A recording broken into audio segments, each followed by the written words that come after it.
ሰላም ጤና ይስጥልኝ ክብራትና ክብራን የዶክተር ዮሐንስ ቻናል ገጽ ተከታታዮች እንደምን አላችሁ? እኔ አለው እግዚአብሔር ይመስገን ደህና ነኝ። ዛሬም በጠቃሚና በአዲስ ፕሮግራም በድጋሜ ተገናኝተናል። በዛሬው የጤና ፕሮግራማችን ላይ የምንመለከተው በቀን አንድ ብርጭቆ የሎሚ ውሃን ምንጊዜም ቢሆን ለምን መጠጣት እንዳለባችሁ የምነግራችሁ ይሆናል ማለት ነው። ይህ የጤና ትምህርት ታዲያ ለበርካታ ሰዎች በጣም ጠቃሚና አስፈላጊ ስለሆነ ሁላችሁም በቅንነት ላይክና ሼር በማድረግ ሌሎችንም አስተምሮ አሳውቁላለሁኝ። በቀጥታ ወደ ጤና ትምህርቱ የማልፍ ይሆናል። ጠዋት ላይ ቀናችሁን አንድ ብርጭቆ የሎሚ ውሃን መጠጣት ለምግብ መፈጨትናም የቫይታሚን ሲ መጠናችሁን ከፍ ሊያደርግናም ወደ ተሻለ የዕለት ተዕለት ኑሯችን እንድንገባም ሊረዳን ይችላል። በዕለት ተዕለት እንቅስቃሴያችን ውስጥ በጣም ትንሽ ለውጦችን እንኳን ማድረግ በጤናችን ላይ ትልቅ ተጽዕኖ ሊያሳድር ይችላል። ከእንቅልፋችን ስንነሳ ሌሊት ፈሳሽ ስለማንወስድ ሰውነታችን ይደርቃል። ስለዚህ ጠዋት በሎሚ ውሃ ቀናችንን ለመጀመር በጣም ጥሩ መንገድ ነው። የሎሚ ውሃ መጠጣት በጣም በርካታ ጥቅሞች አሉት። በዕለት ተዕለት አመጋገባችሁ ውስጥ ቫይታሚን ሲ እናም ጸረ ባክቴሪያዎችን ለመስራትም በጣም ጥሩ መንገድ ነው። የሎሚ ውሃ በካሎሪ ዝቅተኛ ሲሆን በቪታሚኖች እናም በንጥረ ነገሮች ግን በጣም ከፍተኛ ነው። አንድ ብርጭቆ የሎሚ ውሃ 48 ግራም የሚመዝን አንድ ሎሚ 11 ካሎሪ 18.6 ሚሊግራም ቫይታሚን ሲ ወይም ደግሞ በዕለት የሚያስፈልጋችሁን የቫይታሚን ሲ መጠን 21%ን ይሰጣችኋል ማለት ነው። የሎሚ ውሃ ጉዳት የለውም። ነገር ግን የሎሚ ውሃን ያለማቋረጥ መጠጣት የጥርሳችሁን ኢናሜል እየጎዳው ሊመጣው ይችላል። ይህ የሆነበት ምክንያት በሎሚ ውስጥ በብዛት በሚገኘው የሲትሪክ አሲድ ይዘቱ አማካኝነት ነው። ከዚህ በዘለለ የሎሚ ውሃን ግዴታ ምንጊዜም ቢሆን ጠዋት ጠዋት መጠጣት አለባችሁ። ጤናማ ከሆናችሁ፣ ጥርሳችሁ ጤናማ ከሆነ እንዲሁም ደግሞ መላ አካላችሁ ጤናማ እስከሆነ ድረስ በቀን አንድ ብርጭቆ የሎሚ ውሃን በማዘጋጀት መጠጣት በጣም ተአምራዊ ጥቅምን ይሰጣችኋል ማለት ነው።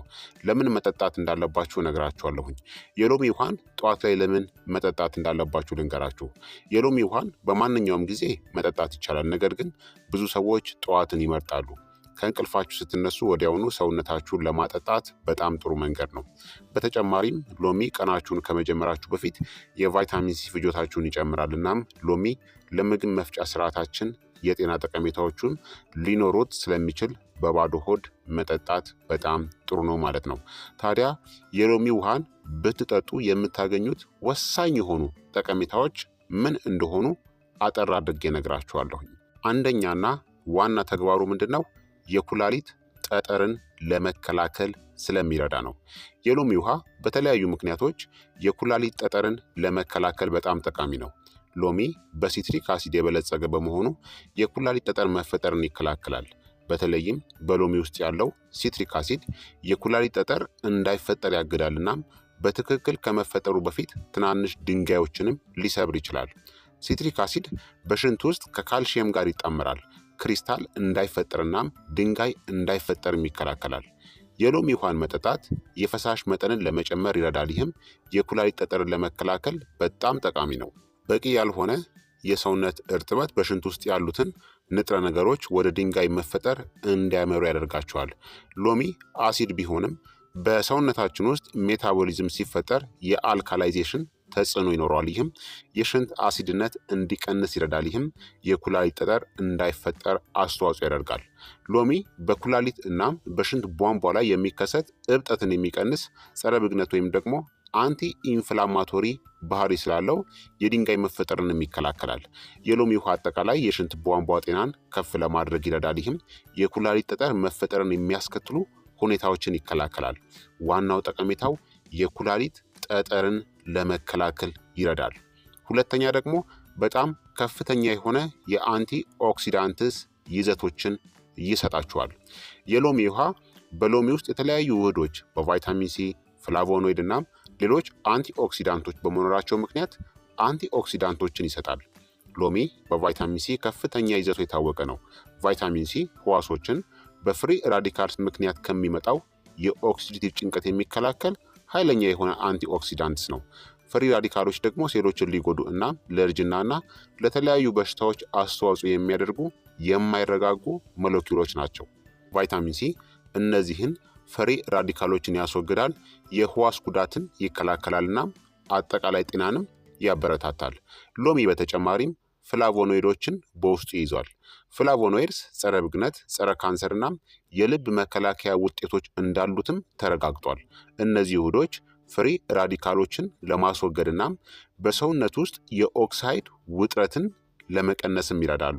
ሎሚ ሊሞኖይድስን በውስጡ ይዟል። ሊሞኖይድስ የአንቲ ኦክሲዳንትስ ባህሪ ያላቸው ፋይቶኬሚካሎች ናቸው። ሊሞኖይድስ ጸረ ካንሰር ተጽዕኖ እና ሰውነታችንን ከኦክሳይድ ጉዳት የመጠበቅ ችሎታ አለው። ፍሪ ራዲካልን ለማስወገድና በሰውነት ውስጥ እብጠትን ለመቀነስም ይረዳሉ። ሎሚ ከቫይታሚን ሲ ከፍላቮኖይድ እና ከሊሞኖይድ በተጨማሪ ሌሎች እንደ ቤታ ካሮቲን፣ ሉቲን እና ዚያካንቲን ያሉ አንቲ ኦክሲዳንቶችንም ይዟል። እነዚህ ደግሞ ሰውነታችንን ከኦክሳይድ ጭንቀት ለመጠበቅና አጠቃላይ ጤናንም ይደግፋሉ። የሎሚ ውሃን በዕለት ተዕለት ስራችሁ ውስጥ በማካተት ከእነዚህ ጸረ ባክቴሪያ ባህሪያት ተጠቃሚ መሆንና ህዋሶቻችሁን ፍሪ ራዲካልስ ከሚያስከትሉት ጉዳት መከላከል ይቻላል። አጠቃላይ ጤናናም ደህንነትን ለመደገፍ የተለያዩ በአንቲኦክሲዳንትስ የበለጸጉ ምግቦችንና መጠጦችንም ግን መጠቀም አስፈላጊ ነው። ሶስተኛ ደግሞ ሎሚ የምግብ መፈጨትን ለመርዳትም ይረዳል። አሲድ ምግብን ለመከፋፈል ይረዳል። ለዚያም ነው በጨጓራችን ውስጥ በጣም ብዙ የሆነው።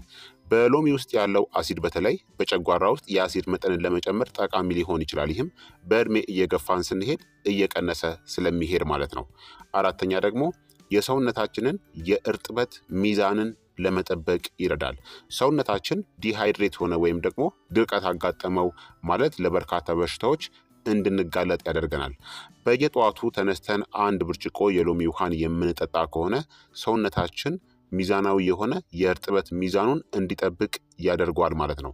የሰውነታችንን እርጥበት ለመጠበቅ አብዛኞቻችን በቂ ውሃ አንጠጣም። ስለዚህ የሎሚ ውሃን አክላችሁ ጠዋት ላይ አንድ ብርጭቆ ብትጠቀሙ የሰውነታችሁን የፈሳሽ ሚዛን ለመጠበቅ እናም ድርቀትን ለመከላከልም ይረዳችኋል ማለት ነው። ስለዚህ የሎሚ ውሃን ጠዋት ላይ በእነዚህ ምክንያቶች መጠጣት አለባችሁ ማለት ነው። ታዲያ የሎሚ ውሃን ለመስራት የሚያስፈልጋችሁ ነገር ሎሚ እናም ትንሽ ውሃ ብቻ ነው። አንድ ብርጭቆ ውሃ ካዘጋጃችሁ በቂ ነው።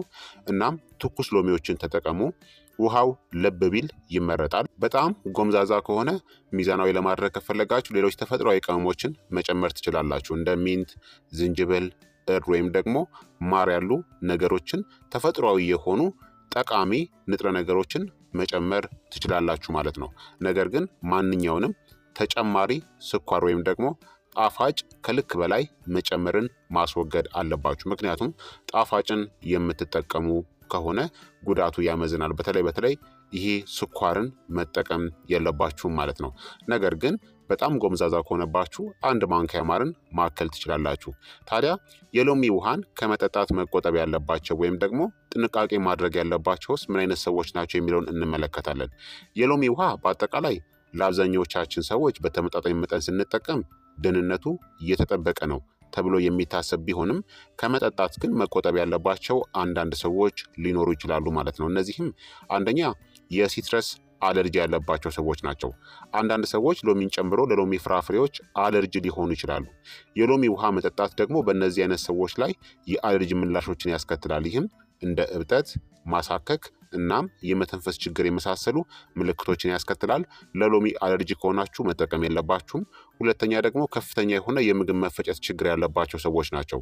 የሎሚ ውሃ ለአብዛኛዎቹ ሰዎች የምግብ መፈጨትን ሊረዳ ቢችልም የምግብ መፈጨት ችግር ያለባቸው ግን እንደ የጨጓራና ትራክት በሽታ ወይም ደግሞ ጀርድ ያለባቸው ወይም ቁስለት ያለባቸው ሰዎች የሎሚ ውሃ አሲዳማነቱ ምልክቶቻቸውን ያባብስባቸዋል።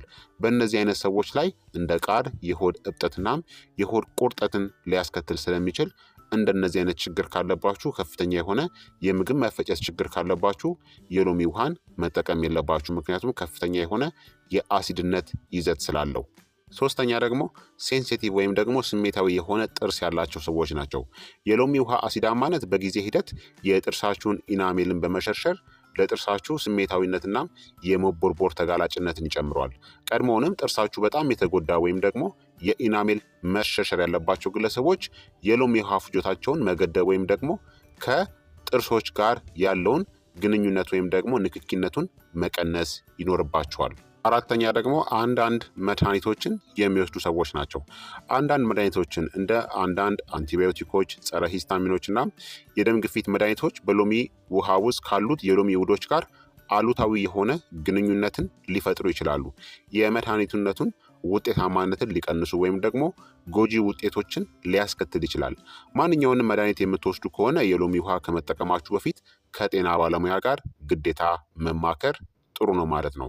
በአጠቃላይ የሎሚ ውሃ ለብዙ ሰዎች የተለያዩ የጤና ጠቀሜታዎች ቢኖረውም ለሁሉም ሰው ግን ተስማሚ ላይሆን እንደሚችል መገንዘብ ያስፈልጋል። የሎሚ ውሃን በአመጋገባችሁ ውስጥ ከማካተታችሁ በፊት ያለባችሁን የጤና ሁኔታ፣ የአለርጂ ሁኔታ እናም የምትወስዱትን መድኃኒቶችን ግምት ውስጥ ማስገባት ያስፈልጋል ማለት ነው። ማንኛውንም ስጋቶች ወይም ደግሞ ጥርጣሬዎች ካለባችሁ በአመጋገባችሁ ላይ ጉልህ ለውጦችን ከማድረጋችሁ በፊት ሁልጊዜ ከጤና ባለሙያ ጋር መማከር ጥሩ ነው ማለት ነው። ስለዚህ ክቡራትና ክቡራን ተመልካቾቼ የዛሬው እንግዲህ የጤና ትምህርቴ ይህንን ይመስል ነበረ። እንደተማራችሁበት ተስፋ አደርጋለሁኝ። ምንጊዜም ቢሆን ጠዋት ላይ አንድ ብርጭቆ የሎሚ ውሃን በመጠጣት ቀናችሁን ጀምሩ እላችኋለሁኝ። እመኑኝ በርካታ የጤና ጠቀሜታዎችን የምታገኙ ይሆናል። እራሳችሁንም ከበርካታ በሽታዎች የምታድኑ ይሆናል ማለት ነው። ይህ የጤና ትምህርት ለበርካታ ሰዎች እንዲደርስ ሁላችሁም በቅንነት ላይክና ሼር በማድረግ ሌሎችንም አስተምሩ፣ አሳውቁ እላለሁኝ። በቀጣይ የጤና ትምህርት እስከምንገናኝ እኔንም እናንተንም ቸር ያቆየን። መልካም ጊዜ፣ መልካም ቆይታ። ቻው ቻው።